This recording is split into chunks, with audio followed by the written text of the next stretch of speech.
Hi guys, and welcome to the local TV Midlands football podcast. My name is Billy, and I'll be your host for tonight. With me, I've got two great guests. I've got Jack, an Aston Villa fan. How are you doing, mate? I'm all right, thank you. Please, I've been called a great guest before I've said a word. I appreciate that. Anytime, anytime. And I've got Jonathan as well, a West Brom fan. How are you, Jonathan?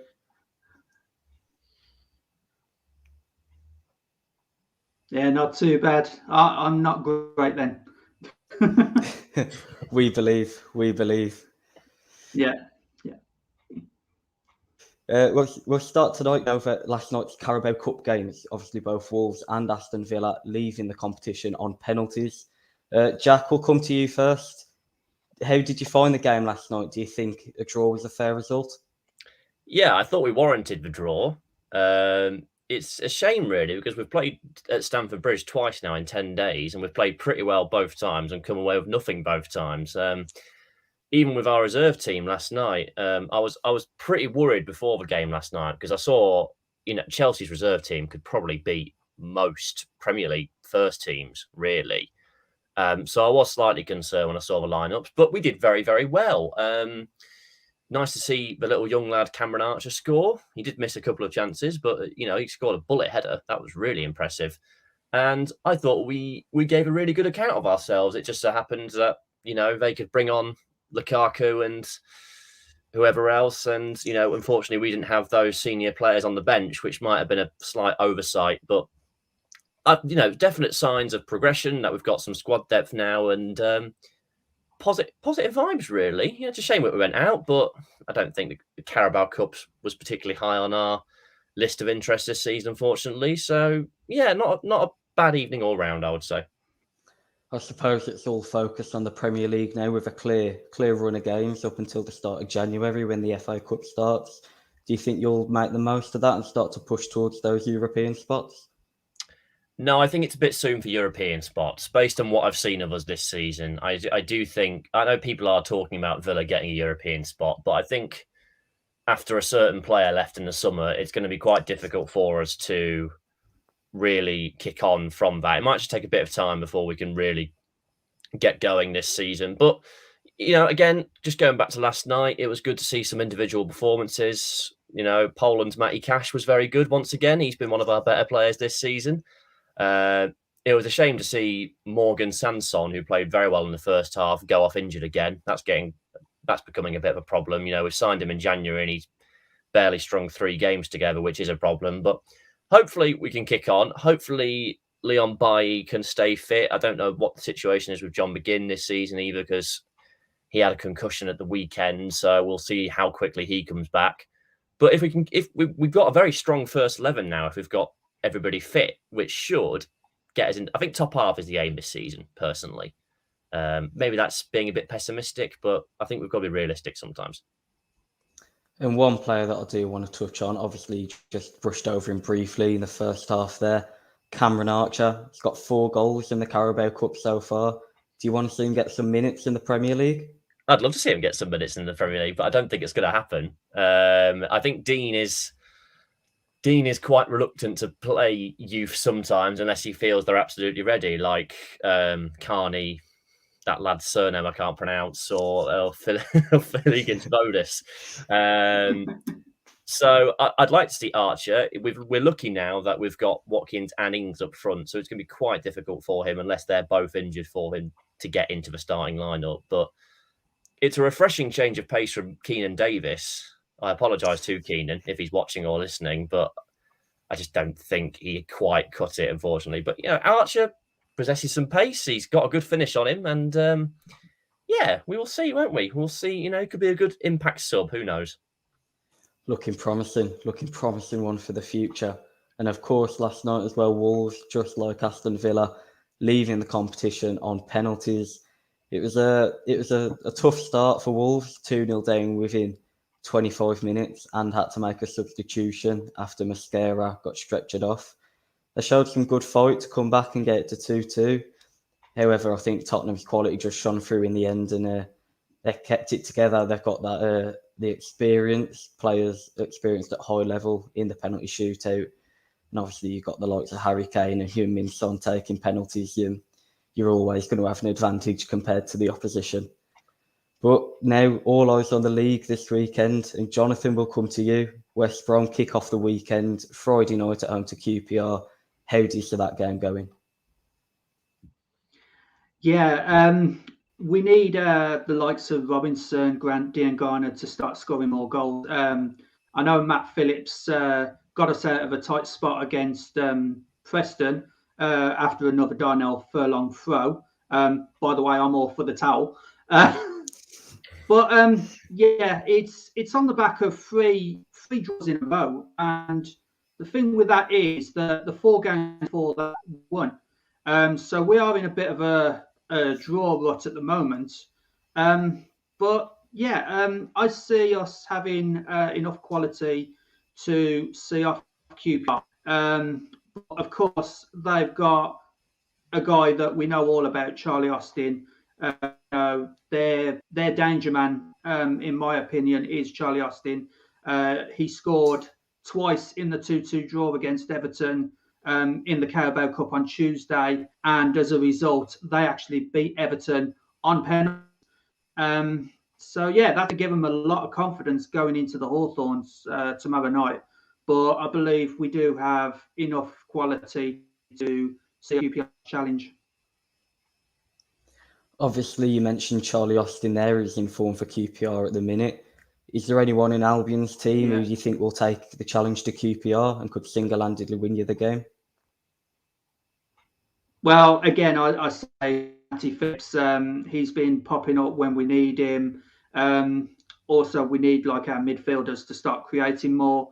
Darnell Furlong's throw, absolutely phenomenal at the moment, so he could create. But we need like Robson, especially, to start hitting the target more again. He did at the start of the season, but he's gone into a bit of a goal drought. So I'm hoping that Robinson does put a few past QPR tomorrow.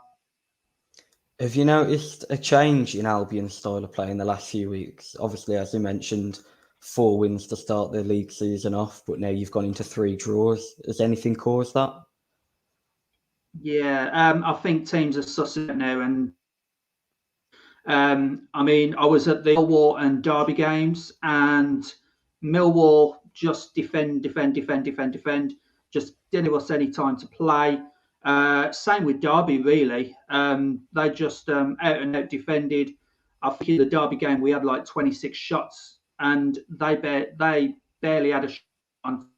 So I think a team sussing us out by going full defensive and hitting us on the counter, and I think that's exactly how Preston got their goal last weekend.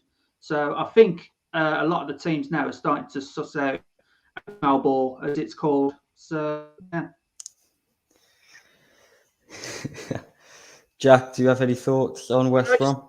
Can I just ask our esteemed West Brom colleague, last season with Ismail at Barnsley, it wasn't subtle. You know, it was very direct. It was 3 changes at half time, get it up to the big man as much as possible. Has that very much transferred over to Baggies? And what's the what is the general feeling about that?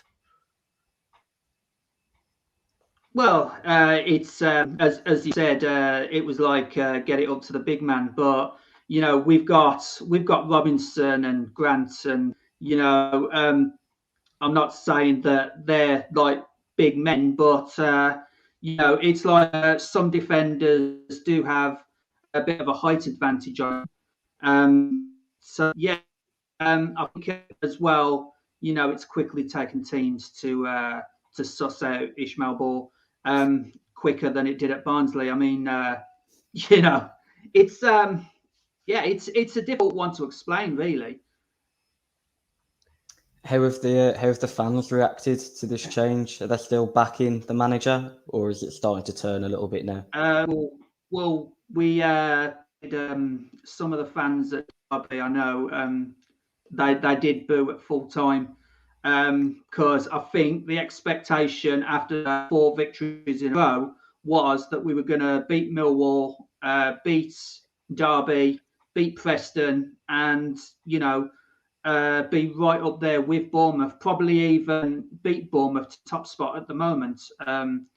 because I know Bournemouth as well are undefeated, and that's the way I look at it as well. We're still undefeated in the league. Hopefully that doesn't change tonight. But with Fulham starting to drop points, and QPR themselves have dropped points in recent games as well. So yeah, I'm hoping we still stay undefeated tomorrow night. That should be an interesting game to kick off the weekend. 8 p.m. at the Hawthorns, two high-flying teams in the Championship, West Bromwich Albion versus QPR.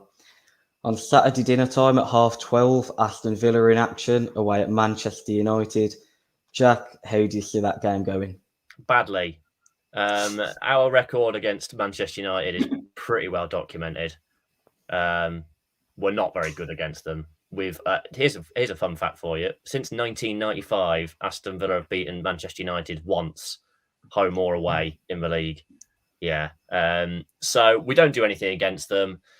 I mean, if we play like we did against Chelsea, we should be hopefully okay. United, if one thing about them is that they do seem to concede quite a few goals at the minute. So, hopefully with Ings and Watkins, presumably we'll play that same 5-3-2 formation that we did against Chelsea and Everton, which seemed to work pretty well against the bigger team. We will see. I'm not going to come on here and say, yeah, we'll beat Man United, because we're probably not going to. But it will be interesting to see how the likes of Konza and Mings get on. Obviously, Tuanzebe's ineligible this weekend, so presumably Courtney House will come in for him. And I don't think John McGinn will be fit. And we will see who comes at left back, because Matt Targett had a bit of a stinker last weekend against Everton. So the old Man United captain Ashley Young might start at left wing back, which could be, a fairy tale return for him when he, if he manages to do anything. But we will see. I'm, not particularly confident. If we could get a draw, that would be fantastic. I was going to ask you about that actually, with the two systems that Aston Villa play. Obviously, you've got the 4-2-3-1 and the 5 at the back that you've recently tried. With Tuanzebe being ineligible this weekend, do you think he'll switch to a 4? Or, like I said, do you think Courtney House will come in to just plug that gap? No, I think Courtney House will come in, unfortunately. Well, not unfortunately, actually, because I like Courtney House, but he's just not as good as Tuanzebe. I think it will be the 5 at the back, which, again, it was good against Chelsea, that, because it caught them by surprise, because nobody really expected that. It didn't. I didn't think it was. I know we beat Everton 3-0, so it'd be weird for me to say this, but for the first hour in that Everton game, it was not great. It was too narrow. It was too predictable one way. But against Manchester United, you just need all the bodies you can get to defend, don't you? Really, Marvellous Nakambu will probably come in. He's quite good at defending, and then hopefully we can hit United on the counter attack if Leon Bailey's fit. Again, they don't like being countered attacked, do they, Manchester United? They do seem to concede a fair few goals on that. So, yeah, that would probably be our best way of it. And of course, we've got this new super duper set piece coach as well. And we'll, talking about long throw-ins previously there with the towel, we've got a good long throw merchant now with Matty Cash. So we will, yeah, maybe, who knows? Yeah. Jonathan, did you have a from the Hawthorns? Yeah, sure. That'd be lovely. Yeah. Yeah, I was going to say, obviously Manchester United now with Cristiano Ronaldo. If I could just ask, how does Villa plan to deal with the threat of Cristiano Ronaldo? Because no doubt he's going to be the first name on their team sheet. How do you stop Cristiano Ronaldo? That is a very good question. I don't know is the answer to that. I think you just basically, it's just anything. You've got to be on your toes, haven't you? Because anything is loose in the penalty area. He's like that, isn't he? He just picks up on everything. He is an exceptional player. Absolutely. I still don't know if it's I still don't know. We're going off topic slightly here. I still don't know if it was particularly useful for Manchester United to sign him. Really, I think that money could have been better spent elsewhere. But against us, he will be a threat. He will score because he always did against us 10 years ago. But you've just got to sort of stop the crosses getting in. Definitely, that's something we're not very good at. Against Everton as well, we let in quite a few crosses, and he is just the best in the air, isn't he? Him and Lukaku are just a different level in terms of Yeah. in the air. The fullbacks Phenomenal. will have to be on their toes. We'll have to stop the likes of Luke Shaw, who's also very good. They're just quite good, aren't they? They've got, they've got quite a lot of, if you don't stop Ronaldo, there's also Jadon Sancho and Paul Pogba, and who are also quite good footballers. Yeah, you touched on it there. I think Villa's best bet at the weekend might be stopping the crosses before they come in, rather than hoping to clear them once they've been put in. I think it's a horrible time to play United with Ronaldo getting 4 in his 3 games back.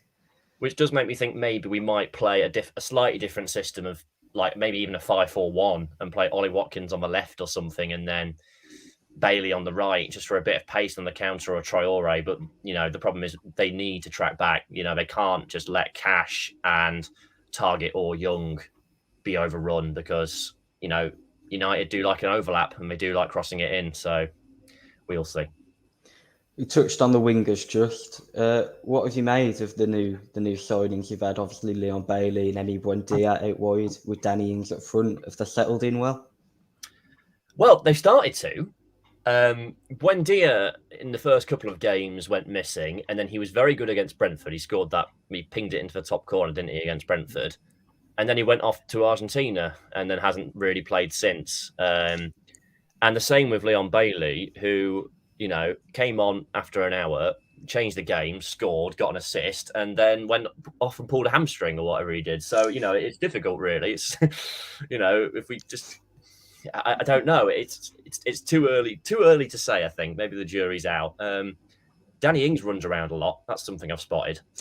I thought he was just sort of this kind of Darren Bent style, just stand in and tap it in, but he's really not. He gets down the channels and he does put a shift in, so that's exciting. I think he's been pretty good, actually. Well, that should be an entertaining game at 12:30 on Saturday. Manchester United versus Aston Villa, and finally, the final game of the weekend for the West Midlands clubs. Wolves travel to Southampton at 2:00 on Sky Sports Super Sunday, in a game that probably won't be a neutral's favourite, but for both teams, it's an important one. Wolves looking to get points, really. Points and goals is just the main concern for Wolves right now. Only the 2 goals in the Premier League, the 3 points. And I think there could be a change of system coming for Wolves after last night's performance from Connor Cody. It would be very difficult to see him playing at the weekend, and I think there could be a 4 at the back put out with an extra attacker in Cody's place, which could be very entertaining with the style of football that we've seen Bruno Lage like to play, with his attacking fullbacks, chucking everybody forward. The Brentford game last weekend, we finished with 6 attackers on the pitch, playing a 2-2-6 formation. So hopefully we see more of that this weekend. Yeah, we still couldn't score. It's the effort that counts, though. Yeah. But hopefully we see some attacking football, and a Premier League goal is all we want. We scored 2 at Watford. 1 was an own goal and 1 was an open goal from a yard out. But they all count. Can I ask? What are your thoughts on Bruno? Are you liking it? Are you confident? What's the feeling at the minute at Molyneux? I think if you'd have asked me this last week, you'd have got a different answer. I think the start of the season looked very promising. We obviously took no points before the international break. We just got that 1 win in the cup against Forest. But I think we should have took 5 points from those first 3 Premier League games. We just couldn't hit a barn door going forward. And the defence is just a little bit leaky at the back. And we were playing free-flowing attacking football. Ruben Neves was conducting the midfield beautifully. Watford, that seemed to carry on after the international break, but it all went downhill at home to Brentford. Unorganised and stretched open at the back. No clear plan going forward, just seeming to hit and hope the long ball, just giving the ball to Adama and letting him run and put the ball into the box. And then when it did go into the box, nobody was there to put it in. So I think this week is where we really find out what Bruno is about, whether he'll change the system, as I mentioned, drop some key players. It's a key week in his era here. I've seen an unusual amount of Wolves this season. I don't know why I've watched so much Wolverhampton Wanderers this season. My feeling was, if I was a Wolves fan, I'd be quite concerned this season about maybe getting the drop. Is that taking it a bit too far, or am I being a bit too pessimistic there? There have been a few Wolves fans who've been throwing the R word around, but I personally think it's way too early to be saying anything like that. Maybe if we're in this situation in November, then by all means, start panicking. Well, not panicking necessarily, but getting a bit wary. But 2 years ago, I think we were in the relegation zone until the start of October, and we finished 7th. So, as we know in football, anything can turn around at any point, and hopefully that starts this weekend. Fingers crossed. Finally, what I want to ask as well is, go on. No, go on. What I wanted to ask is, obviously, from an Albion perspective, of course, we're natural born rivals. How has the loss of Nuno actually affected the team dynamic within Wolves? I mean, obviously he went to Spurs, and how has it changed at Wolves?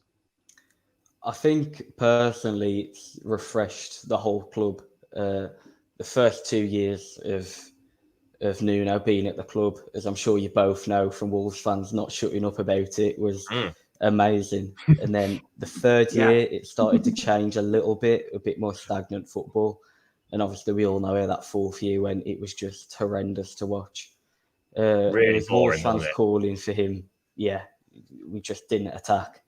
Wolves fans were calling him to be sacked from halfway through last season. And I think that the big turning point was the 3-2 against West Brom. That night, there was a lot of Wolves fans calling for him to be sacked, but he managed to see out the year. But I think a few players, Max Kilman, come out in the week and said that the club needed a refresher. And I think even Connor Cody come out and said it a few weeks back. So if the players and the club captain's saying it, then I think it's clear to see that something was going wrong, and maybe he'd lost the dressing room a little bit. And this free-flowing football we're playing at the moment, it's getting the attackers back on side more than anything. Talks of Adama signing a new contract, and that's probably the main thing we need at the moment. Is that 70% of our attacks come through Adama on that right-hand side. He's irreplaceable to us. But are you a fan of his then, Adama Traore? Do you not? I find him very frustrating, but then I don't watch him every week. He's very good up until the end product, and then you'd say about 50% of the balls are brilliant and 50% are poor. But he's had a problem for the last 18 months where there's just been nobody on the end of it, and he's been putting a good ball in. It was happening at the weekend, and it go right across the corridor and out for a throw-in on the other side, and it reflects poorly onto him because people are claiming that he's getting no goal involvements. But I think the people who watch him regularly know that he's creating enough, and it's down to Jimenez and Hwang and Silva in the middle to let that do the talking, really. Just before we move on to our final part, just any predictions for this weekend's games? Jonathan, we'll come to you first. Have you got any score predictions? I would say 3-1 to Albion. I believe Phillips is going to get another goal, Robinson to score the other two, and typical Albion luck, Charlie Austin to score their goal. And Jack, how about you? Let's go back against everything I said about 10 minutes ago and say let's call it a 2-2 with and we reckon we're going to score a couple of goals from set pieces after a couple of Ronaldo tap-ins. Controversial there. I'm sure that will spark a debate in the comments. I don't even believe it. Yeah. Well, you've gone for an optimistic draw, and I've gone for a slightly more pessimistic draw. I'm going to go for a 1-1 between Wolves and Southampton, and I think Daniel Podence will actually get on the score sheet. Got a couple in the League Cup this season. And finally, just a little thing we want to touch on, obviously related to the Midlands at the minute with Derby County. They've already had their 12 points deduction for going into administration, and it's looking like both them and Reading could have a further 9 points deducted for further financial breaches. I'll come to you first, Jonathan. What do you make of it? And do you think the EFL could be doing more to protect these clubs from getting in financial trouble? Well, it's been the story this week from Championship, hasn't it? I believe the EFL could do more to safeguard the status of their clubs. I feel especially sorry for Wayne Rooney and the Derby team because obviously, as I said earlier in the broadcast, I was there for Albion Derby and they put it on the line to earn that 1 point. And unfortunately now it's been taken away from them through off-field situations. So if I was a Derby player or if I was Wayne Rooney, I'd be very happy with it, with the way the club had been run. But yeah, I do think the EFL could do more to safeguard, into any club at all. And Jack, will come to you. Do you have any thoughts on the situation? I also feel bad for Wayne Rooney because I feel like he now is in a no-win situation where he's now on a team that's got -2 points in the league, and if he walks away, it looks like he's just being a coward, doesn't it? That's what people will slate him with. I think it's a real shame this, because it's the absolute prime example of the Premier League is just too valuable for these teams. It's the golden ticket. This is what they're earning. This is apparently Derby's wage bill trebled within 3 years or something after they just kept losing in the playoffs to Villa, I might say. But it's just the prime example of just a badly run, mishandled club, which is now it was kind of inevitable, really, wasn't it? They just kept signing players and just this never-ending cycle of just naffness. That's what Derby County is. It's this never-ending cycle of mismanagement, poor planning, and the EFL could do more. We've seen this.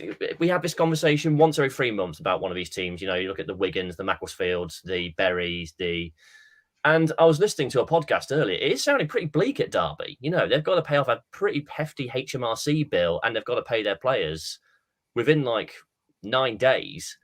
They don't own their own stadium. It's not a transfer window, so it's not like they can sell assets. They're in trouble, and I really hope for their sake, because it's a big football club, Derby County, and it's a good away day as well, and I really hope that they find a way out of it. Yeah, we were talking before we came on air about how Derby, they always seem to be debates when coming to promotion, but could never get over the line. And obviously the money that comes with that, of having to sustain yourself as a top 6 championship side, but never actually breaking into the Prem. So it feels like they're always making a loss. But currently in the EFL, you've got Derby, Reading, Oldham as well, I believe, obviously with under poor ownership. And I'm sure there's many more throughout the Football League where they're on the brink at the moment, and the EFL aren't really stepping in to help. They're just waiting to punish. And I think another argument that comes into this is why weren't the big 6 that were involved in the formation of the Super League punished as harshly as this? As the old argument, if you can't punish the fans for what the owners do. Yeah. But then what can the EFL do if the Premier League is worth God knows how many hundreds more millions than the Championship? This is going to keep happening unless there are measures put in place. But what can you make those measures? It's just going to be this endless cycle. It just seems to be, and this isn't a dig at West Brom. It just seems to be West Brom, Fulham, Norwich go down, then they go back up again. They go down. It just seems to be a sort of same 25 teams every time at the minute, and that's creating real problems because teams are trying to get into this, golden ticket, as I keep saying, and it's a gamble that's completely backfired and failed for Derby. And as you say, that's the Super League thing was a farce. The fact that they only got, what was it, like £3.5 million fine or something? You know, and then Yeah. Derby been down Yeah. 9 points, but going into administration. Are you joking? It's a little slap on the wrist for the big six, isn't it? That. Yeah. Yeah, absolutely. Yeah. Yeah. Ugh. Yeah. Ugh. And I just want to touch on what you said to us getting promoted seemingly season. It's strange booking Albion as far we're in the Championship, but favourites to go down when we're in the Premier League. You know, it's just that's how bookies see Albion at the moment. Good enough for too good for the Championship, but not good enough for the Premier League. So, yeah, like you said, when the same clubs like us, Norwich, Watford, when we keep going up and down, then obviously lower Championship, mid-Championship clubs don't really stand a chance at any promotions at all. Is that frustrating though for you? Do you find that irritating when you get back in the Premier League and you're just immediately favourites to finish 19th again? Immediately look at his team. Yeah, I mean some bookies, puts down to finish bottom of the league straight away, and in seasons where we've hardly kicked a ball, and like I've seen prediction videos all over YouTube saying that we're going to finish the season 20th, and it's like we might surprise you. We did when we finished in the top 10 one season, but there we go. It does get annoying after a bit for Albion fans. I know that. Mm. Yeah. Well, on that note, we will end tonight's podcast that has been looking forward to this weekend's games, with all three clubs spoken about playing on different days throughout the weekends. Make sure to check out the podcast on Facebook, YouTube, Spotify, and you can even get it on that little household device that I won't mention the name of, as it will set it off in your kitchens and living rooms. Thank you very much for listening. Have a good night, and hopefully see you on the next podcast. Yeah. See you later.